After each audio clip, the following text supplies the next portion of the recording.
자, 앞으로 12주 동안 이제 오늘까지 포함해서 11주를 더 이 사도신경을 보실 텐데, 이 사도신경은 첫 시간에 우리가 함께 나눴던 것처럼 우리의 믿음의 대를 이을 수 있을 만큼 가장 중요한 엑기스, 성경에서 우리가 꼭 알고 믿어야 될 부분들만 딱 모아서 신앙 고백처럼 만든 겁니다.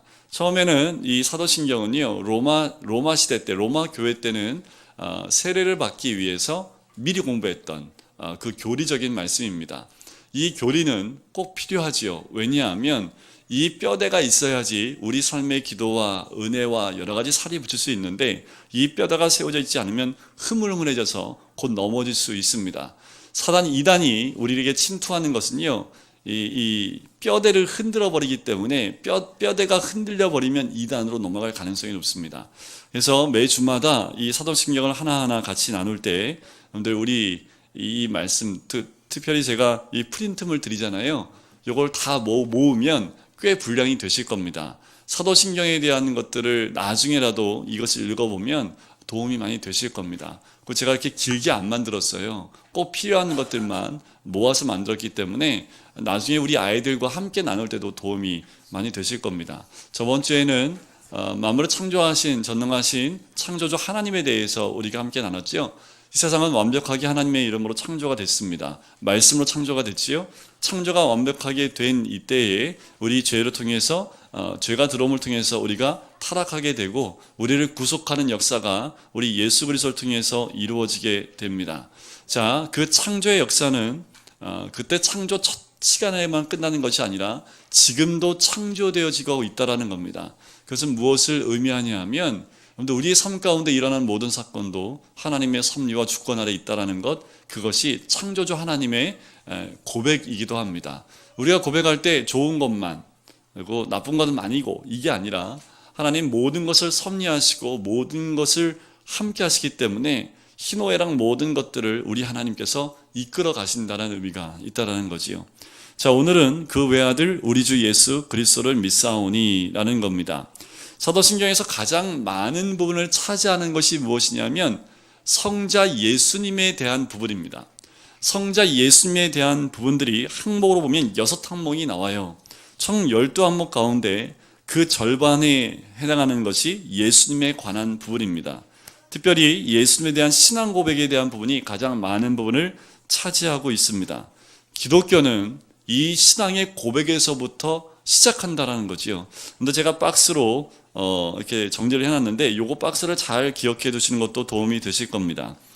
초대교회 때 이단들이 참 많았습니다. 그 이단들이 들어오기 시작하는 것이 어디냐면 이 잘못된 신앙 고백에서부터 비롯이 된 게 이단들입니다. 가장 먼저 이단이 시작할 때도요, 이 예수님에 대한 것들을, 예수님에 대한 그 사상들, 얘기들을, 또 예수님에 대한 부분들을 부정하고 다르게 신앙 고백함을 통해서 이단이 등장을 했거든요. 그래서 예수님에 대한 바른 신앙 고백이 참 중요합니다. 최초의 신앙 고백이라고 할 수 있는 신앙 고백이 베드로의 신앙 고백이지요. 베드로의 신앙 고백이 어떻습니까? 주는 그리스도시요 살아계신 하나님의 아들입니다. 자, 오늘 그 외아들 우리 주 예수 그리스도를 믿사오니, 이 안에 베드로의 신앙 고백이 다 들어가 있는 거지요. 예수님이 어떤 분이고 무슨 일을 하시는지에 대한 부분들을 신앙으로 고백하는 겁니다. 자, 이 신앙 고백에 포인트가 두 가지가 있습니다. 첫 번째 뭘까요? 전반부는 예수님이 누구신가, 그리고 후반부는 예수님은 무엇을 하셨는가. 이 두 가지로 나눠지는데, 예수님이 누구냐라는 건 신분이고요, 예수님이 뭘 하셨냐, 무엇을 하셨냐, 그것은 예수님의 생애와 사역에 대한 부분들을 정리해 놓은 이야기입니다. 자, 예수님의 인격과 사역이 굉장히 중요합니다. 다른 종교는요, 가르침만 가지고 있지요. 하지만 우리 기독교는 예수님의 삶과 사역에 집중되어져 있습니다. 아무리 예수님의 말씀이 좋다 하더라도 예수님의 사역이 없으면 우리 기독교는 허물어질 수밖에 없어요. 그만큼 예수님의 사역이 우리 기독교의 근간을 이룬다라고 보시면 되겠습니다. 예수님은 하나님으로서 예수님의 인격과 예수님의 동정녀 탄생과 대속적 죽음, 부활, 승천, 재림 등 이와 같은 예수님의 생애의 사역은 기독교 신앙의 뿌리와 기초가 된다라는 거지요. 자, 무엇을 하셨는가의 순으로 이제 이 사도신경은 고백을 이루어 나가고 있습니다. 첫 번째, 예수에 대해서 한번 볼까요? 자, 예수인데 그 외아들 우리 주 예수 그리스도를 믿사오니. 자, 첫 번째가 뭐냐면 예수님은 이 신앙 고백 가운데 무엇이냐는 거지요. 그 첫 번째가 예수님은 구원자라는 겁니다. 사도신경의 두 번째 항목에 예수님을 부르는 호칭이 네 가지가 나옵니다. 뭐가 있어요? 예수님, 그리고 그리스도, 그리고 하나님의 아들, 그리고 주가 나오지요. 자, 이 네 가지 명칭이 있습니다. 자, 두 번째 페이지로 넘어가 보시면 거기에 보면 이 네 가지 호칭 가운데 예수님의 신분을 가르치는 게 뭐예요? 세 가지입니다. 그리스도, 주, 하나님의 아들. 이것은 예수님의 신분을 의미하고 진짜 예수님의 이름이 뭘까요? 예수입니다. 보통 예수님의 이름이 뭐예요? 그러면 예수 그리스도입니다. 이렇게 얘기하는데 진짜 예수님의 이름은 예수님입니다. 예수. 예수가 예수님의 본래 이름이고 그리스도라고 붙여 나오는 거 그리스도는 뭡니까? 신분을 의미한다라는 거지요. 그 말씀은 누가복음 1장 31절에 보면 마리아에게 하신 말씀이 있어요. 보라, 내가 잉태하여 아들을 낳으리니 그 이름을 예수라 하라.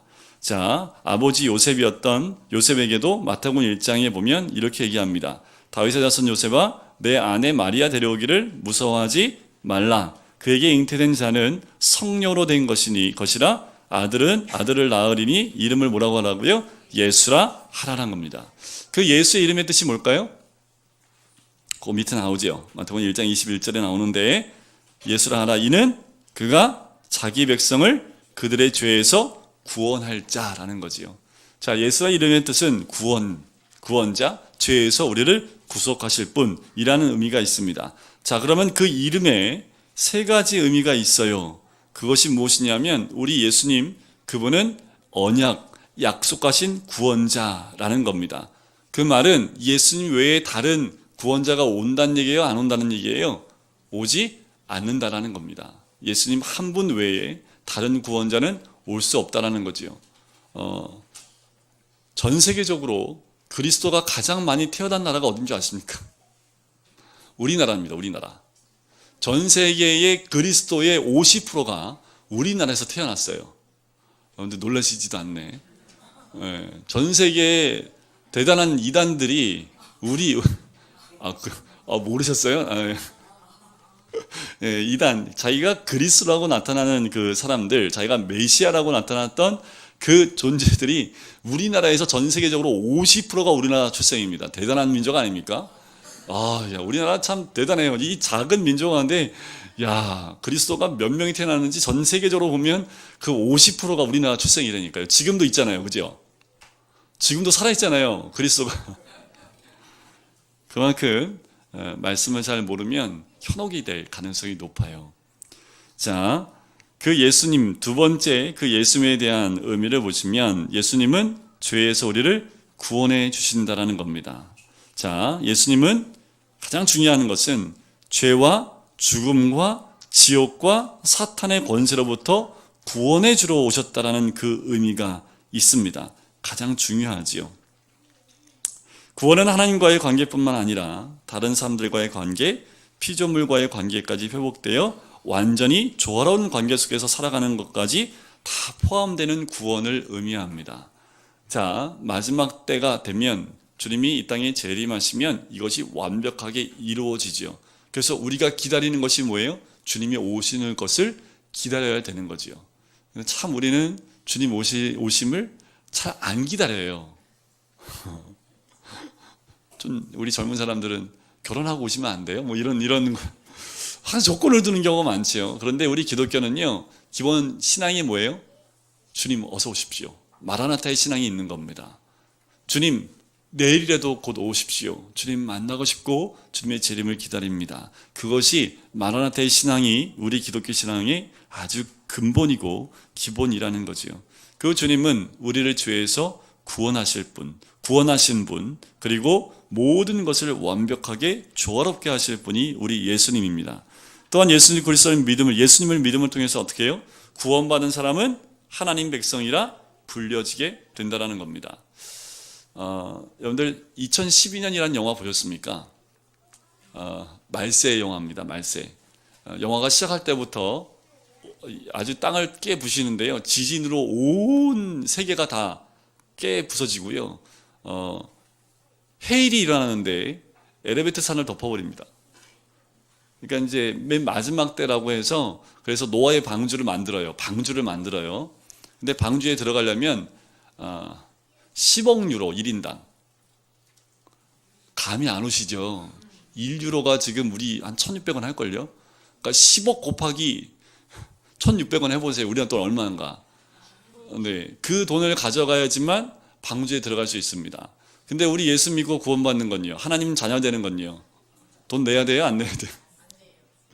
지위 고하도 빈부격차도 아무 소용없습니다. 그냥 예수님을 믿음으로 하나님의 자녀가 된다라는 거지요. 조건이 있다면 그 조건에 합해야 되는 거지요. 예를 들면 우리 암송 22구절을 다 외워야지 여러분들 하나님 자녀 됩니다 하면 아마 여기서 팍 터지게 오실 거예요. 그냥. 그죠? 근데 이게 더 나을지도 모르겠어요. 그런데 이런 조건들이 없다라는 거지요. 그런 조건이 있으면 못 외우는 사람은 어떻게 해요? 저처럼 외우다 하나 틀리면 어떻게 해요? 못 가겠네. 그거 하나님 자녀 못 되겠네. 그죠? 이런 조건을 두지 않습니다. 이 말씀을 드리는 것은 아무리 공부를 많이 했든 아무리 공부를 못하고 안 했든 예수님을 주로 믿기만 하면 하나님 자녀가 되는 특권이 있다라는 거죠. 그 믿음에는 지식도 필요 없다라는 겁니다. 이게 얼마나 큰 은혜인지 모르겠습니다. 세상 사람들이 봤을 땐 이게 은혜가 아니에요. 그냥 편협됐다라고 얘기를 합니다. 근데 이것만큼 공평한 게 어디 있어요? 그죠? 돈 있으면 구원받고 돈 없으면 구원 못 받으면 그거는 뭐예요? 편중된 거잖아요. 돈 없는 사람은 구원 못 받는 거잖아요. 근데 세상 사람들은 인간들의 기준을 가지고 그런 판단을 하려고 한다라는 겁니다. 자, 예수님의 두 번째 신분으로 나오는 것이 그리스도입니다.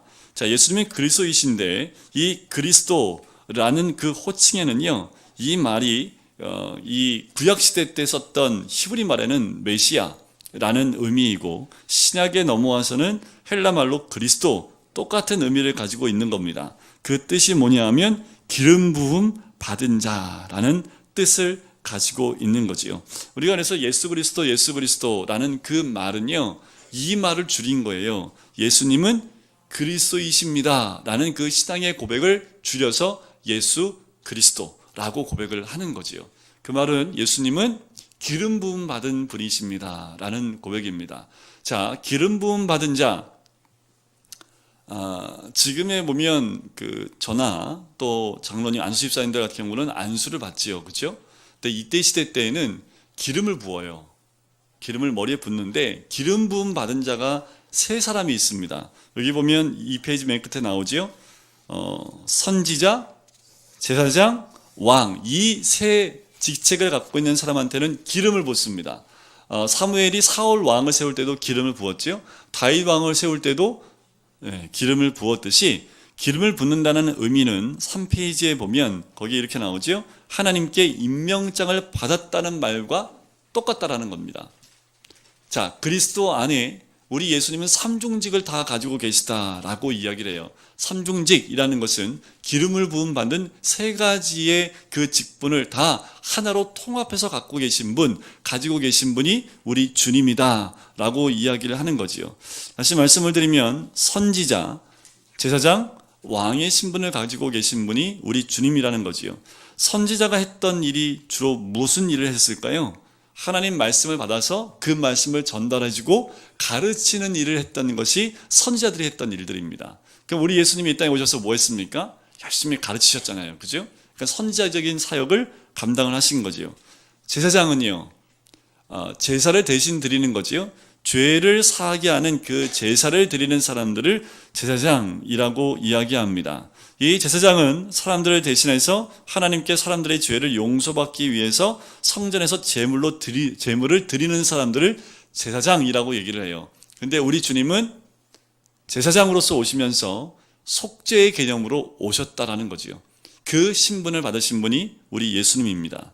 자, 세 번째는 왕입니다. 왕은 하나님을 대신해서 사람들을 다스리는 자, 섬기는 자라는 겁니다. 왕은 다스림도 있지만 그 다스림과 정복 가운데 섬김의 의미가 있습니다. 그래서 우리 주님이 뭐라고 합니까? 내가 섬기러 왔다라고 얘기를 하지요. 그래서 이 시대의 리더십 가운데 최고의 리더십이 뭐예요?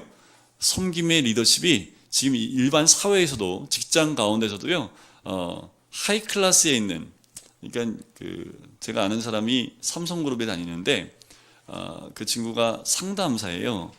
상담사에서 좀 직급이 높아서 가끔 이 고위층, 그러니까 삼성 계열가에서 사장들만 모아놓는 그런 게 있대요. 이게 자주 있는 건 아닌데 사장들만 모아놓고 이제 강의를 할 때가 있답니다.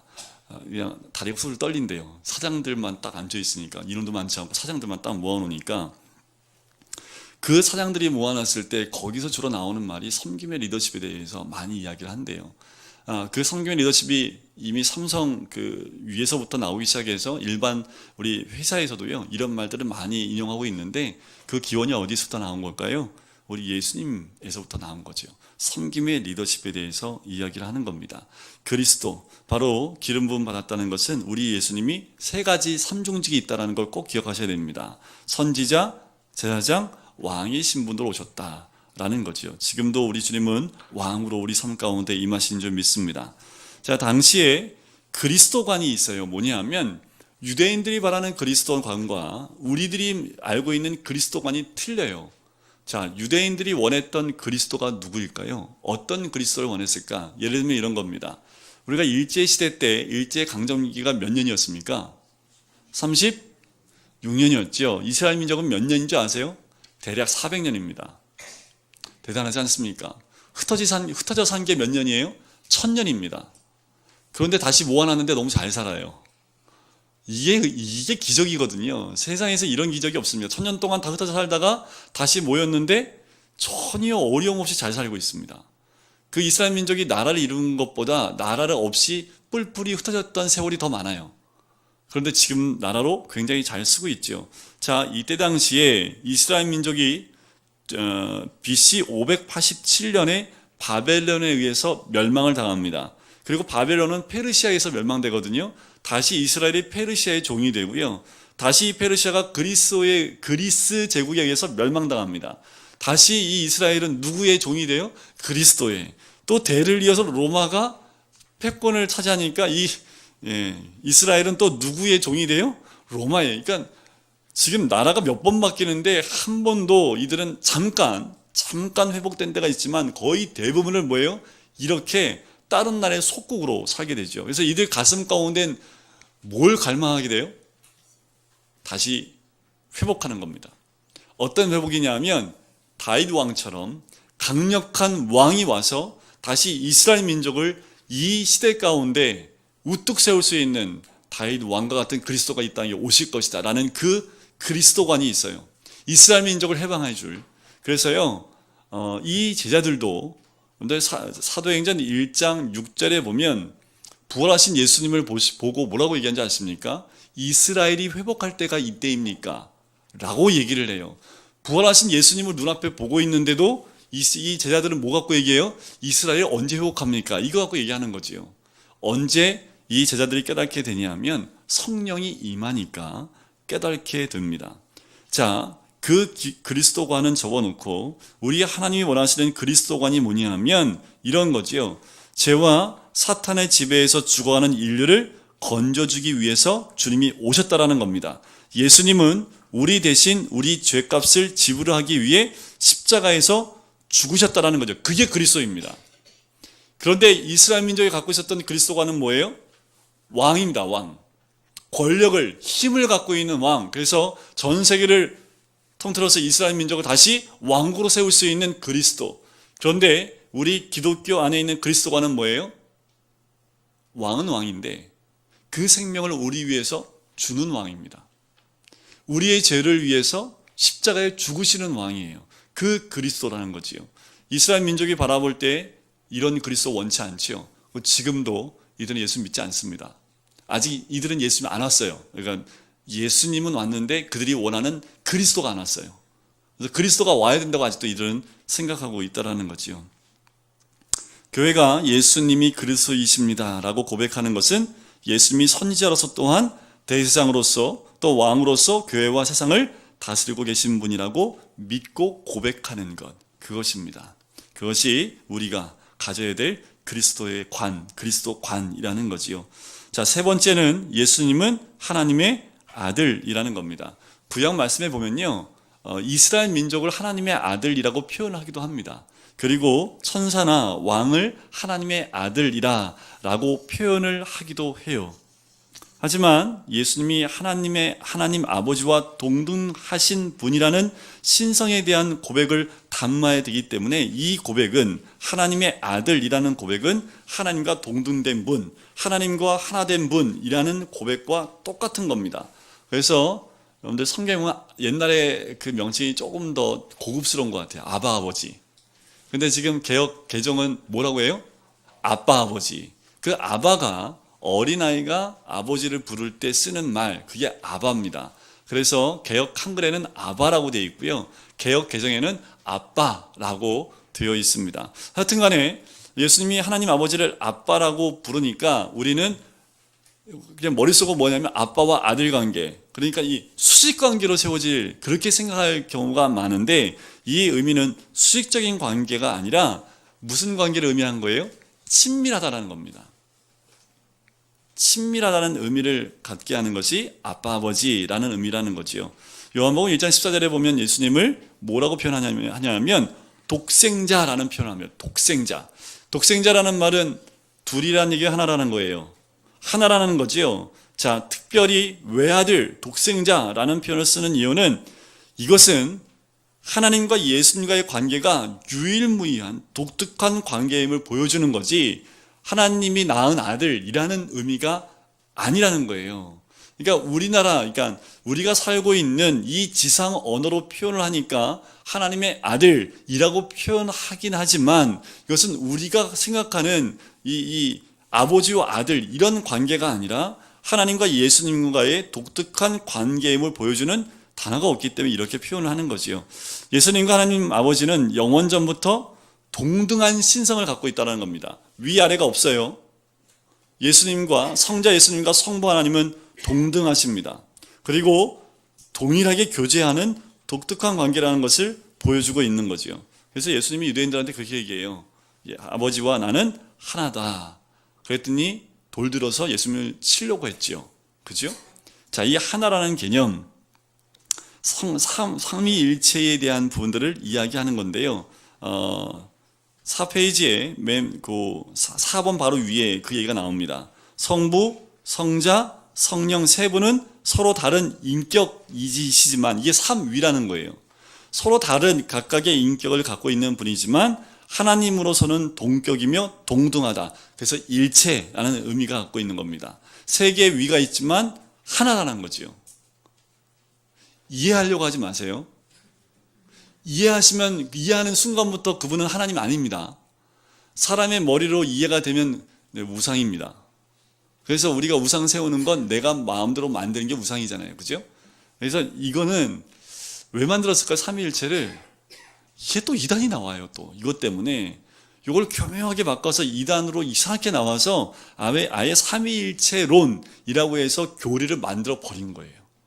그래서 이거를 더 깊게 들어가서 교수님들이 찾아가고 따지고 물어보면요, F학점 나옵니다. 이거는 뭐 교수님들도 답을 못해요. 이거 어떻게 답을 해요? 이거는 사람의 머리로 우리 하나님을 이해한다는 것은 성경에 나와 있는 그 한계 외에는 이해할 수 없는 거죠. 자, 이제 마지막 네 번째 주님의 신분입니다. 뭐예요? 주님이라는 거죠. 자, 주님이라는 말은 보통 종이 주인에게 쓰는 존칭으로 사용되었던 말이 주인입니다. 당시에 신들을 부를 때 주라고 불렀고요. 로마 황제를 부를 때 나의 주라고 고백을 했듯이 이 주라는 표현은 종입니다. 때로는 우상들을, 신들을 대할 때 내가 그들을 부를 때 주라고 불렀던 그 호칭이기도 합니다. 근데 이거를 구약시대로 좀 돌이켜 가서 보면, 여러분들 그거 아십니까? 이 유대인들이 하나님을 굉장히 두려워하고요. 굉장히 이게 뭐라고 할까? 이게 하나님 이름만 나오면 필사를 주로 했거든요. 필사를 하는데 하나님 이름만 나오면 붓을 빨고 옷을 빨고 목욕 재개하고 그리고 써요. 근데 또 쓰다가 또 나와? 그러면 또 가서 목욕하고 붓 새로 빨고. 그러니까 한 절에 하나님 4번 나오면 목욕을 몇 번 해야 돼요? 4번. 옷을 몇 번 갈아입어요? 4번. 그럴 정도로 하나님의 이름에 대해서 굉장한 존경과 이 사람이 이 이름을 함부로 부를 수 없기 때문에 이 여호와의 이름을 부르지 않았습니다. 아예 발음이 없었어요. 그래서 어떻게 해요? 근데 나오긴 하니까 성경에. 그래서 어떻게 불렀냐면 아도나이라고 불렀어요. 아도나이. 그게 신약에서 말하는 주라는 표현입니다. 그러니까 성경에, 구약 성경에 이게 6,000번 나와요. 생각해 6,000번 목욕하고 6,000번 옷 갈아입고 6,000번 붓을 빨아야 돼요. 그럼에도 불구하고 이스라엘 민족은 그렇게 했다라는 거죠. 왜요? 그 이름은 존귀하기 때문에. 그래서 그 이름을 막 부를 수 없기 때문에 아도나이라는 주라는 표현을 쓰기 시작을 합니다. 그게 신약으로 그냥 그대로 나와서 예수님을 주로 고백을 하는 거죠. 아하, 그러면 우리 주님께 주라고 표현한다는 그 주라는 표현은 구약에 누구를 의미하는 거예요? 여호와 하나님을 의미한다라는 거지요. 자, 이 표현을 우리 의심 많은 도마가 해요. 요한복음 20장에 보면 야, 너 일로 와봐. 너 내 옆구리 손 넣어본다며. 너 보고 보여 안 보여? 구멍 보여주고 안 보고 믿는 자가 더 믿음이 큰 거야 라고 했을 때 도마가 뭐라고 얘기를 합니까? 나의 주 나의 하나님입니다 라고 고백을 합니다. 이 신앙 고백을 하는 거지요. 예수님이 이러한 주로서 정식으로 취임하신 것은 부활 승천하신 이후에요, 하늘 보좌의 우편에 앉으셨을 때 완벽하게 이루어집니다. 시몬 베드로가 오순절 성령 강림 이후에 설교할 때 본격적으로 이 말들에 대해서 선포하기 시작한다라는 거지요. 이것을 이렇게 적용하면 돼요. 그냥 나의 주님입니다. 나는 당신의 종입니다. 라는 뜻으로 받아들이시면 됩니다. 그래서 주님이라는 표현을 우리가 많이 하지요. 기도할 때도 주여, 우리 세 번 외치고 기도하는 것도 뭐라고 외칩니까? 주여 주여 주여 3번 외치잖아요. 그 말의 의미가 뭐예요? 우리 주님께 완전히 순종합니다. 복종합니다라는 그 의미가 그 안에 있습니다. 자, 그 말은 이제 결론으로 이제 주님에 대한 부분만 얘기하고 마칠게요. 우리가 가지고 있는 모든 것들이 다 내 것이 아니라 다 주의 것입니다 라는 고백이 주여라는 말에 들어가 있는 거예요. 우리가 갖고 있는 시간, 돈, 우리가 가지고 있는 것을 어떻게 쓰는지를 보면 내 주인이 돈인지 시간인지 알 수 있어요. 제가 조금 다르게 말씀을 드렸는데, 우리가 돈을 어떻게 쓰는지를 보면 그 사람의 주인이 누군지 알아요. 그 사람이 시간을 어떻게 쓰고 있는지를 보면 그 사람의 주인이 누군지 안다라는 거지요. 요즘에는 아이들을 많이 안 낳잖아요, 그죠? 우리는 셋 낳으신 분들도 많고, 우리 넷 낳으신 분도 있고, 우리 교회는 해당사항이 없을지 모르겠는데, 좀 한 명 정도 낳잖아요. 그죠? 그 가정에 들어가면 누가 주예요? 네. 걔가 줍니다. 저희 집안에도 보면, 네, 한 명 낳은 집안이 있어요. 아주 모든 돈이 걔한테 다 들어갑니다. 학원 가는데, 학원 보내는데, 우리 3남한테 들어가는 돈보다 더 많은 돈이 한 명한테 들어가요. 영어학원 하는데 100만 원이 넘는다면서요. 그러니까 그 돈을 쓰는 거 보면 그 집의 주인은 누구예요?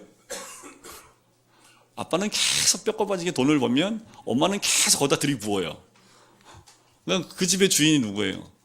엄마는 계속 걔가 학원 다니면 쫓아다니면서 태우고 다녀야 돼요. 요새 너무 세상이 아니니까 여자이거든요. 그냥 계속 시간을 어떻게 쓰는 거예요? 그러니까 딸을 위해서 쓰는 거죠. 그러니까 그 집의 주인은 누구예요? 그렇게 맞지. 그 딸. 네, 그 딸이 주인이 되는 거죠. 제가 한 단적인 예를 드렸지만, 여러분들 돈과 시간을 어떻게 쓰는지를 보면 그 사람의 주인이 누군지 알 수 있다는 거지요.